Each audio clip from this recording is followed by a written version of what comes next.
looking back on 60 years of district history, decade by decade. And we had the opportunity to restore 80 acres. We saw countless successful projects, ribbon cuttings, groundbreakings, and restorations. But it is undeniably the people that have proven to be the district's greatest asset. Thousands of district employees have dedicated their professional career to pursuing one mission: to serve the communities in which they live. These people are not afraid to get their hands dirty in the swamps and wetlands working to protect our water resources.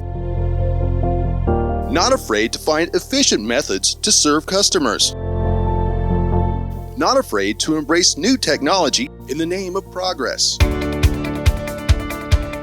Founded in 1961 after Hurricane Donna caused severe flooding in the area, the district's purpose was to manage a U.S. Army Corps flood control project known as the Four River Basins Project. Mr. McKeithen said to the board, "This is the guy I want to run the district," and they all said, "Yes, Mr. McKeithen." The district's third employee and first executive director was Dale Twatman, a man so passionate about new water technologies, he once famously drank a glass of treated wastewater to prove its safety to the public. Was pleased and honored to be involved with every minute of it. That passion for innovation would be a long-standing tradition among district employees.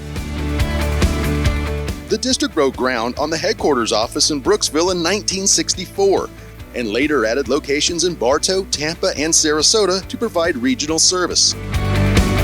The Tampa Bypass Canal began construction in 1966, which would become the district's largest series of water control structures, designed to protect the cities of Tampa and Temple Terrace from flooding. With large population growth throughout the region, the district's focus soon turned to protecting the water resources. In 1971, the district created the Aerial Mapping and Floodplain Program. And 1 year later, the Water Resources Act formalizes the Water Management District's role, giving authorization for regulation and resource management.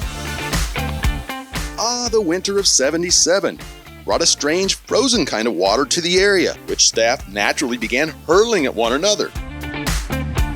The '70s also brought some strange fashion and technology. But despite fashion and technology, district staff have worked together to accomplish the same goals. Scientists, engineers, office administrators, mechanics, land managers, finance specialists, and more have spent all or part of their careers at the district. In 1981, the Save Our Rivers program was created, allowing the district to acquire and manage public lands to assist in protecting water resources. The district now preserves and protects around 453,000 acres of land. The district's employee committee is also established in 1981. The volunteer organization provides an outlet for staff to give back to the community. That includes taking time to teach children, honoring our nation's fallen, providing supplies to troops still serving, and making sure local kids have cool kicks to begin school. In 1987, the legislature passed the Surface Water Improvement and Management Act, creating the SWIM program to restore and maintain highly threatened surface water bodies. To date, the SWIM program has completed more than 370 habitat restoration and water quality improvement projects. This translates to the restoration of more than 13,000 acres of habitat and the water quality treatment of more than 219,000 acres of watershed. In the 90s, the Tampa Bay region's surface water and groundwater systems were being threatened from excessive groundwater withdrawals causing harm to lakes, rivers, and wetlands. This brought the signing of the partnership agreement that helped lead to the creation of Tampa Bay Water, ending regional water wars. Over the last 30 years, the district has worked closely with Tampa Bay Water and its member governments to reduce groundwater withdrawals by more than 45%.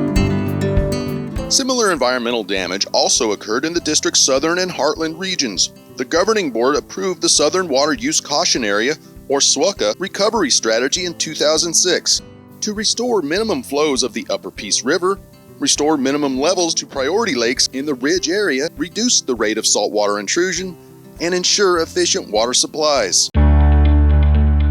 Starting in 2000, the drought of the century causes major water shortages in the Tampa Bay area, with water conservation more important than ever. The district implemented the Florida Water Star program, a voluntary certification program that recognizes water conservation efforts for new residential and commercial construction. The beginning of the decade saw an unprecedented 11-day freeze that ultimately led to policy changes to improve the way the district manages water resources. 2016 brought the completion of the Rock Ponds Ecosystem Restoration Project, the largest restoration ever performed in Tampa Bay. Now, even during a global pandemic, district staff are still pushing through, working remotely, adapting to new challenges, working safely in the field, and conducting governing board meetings.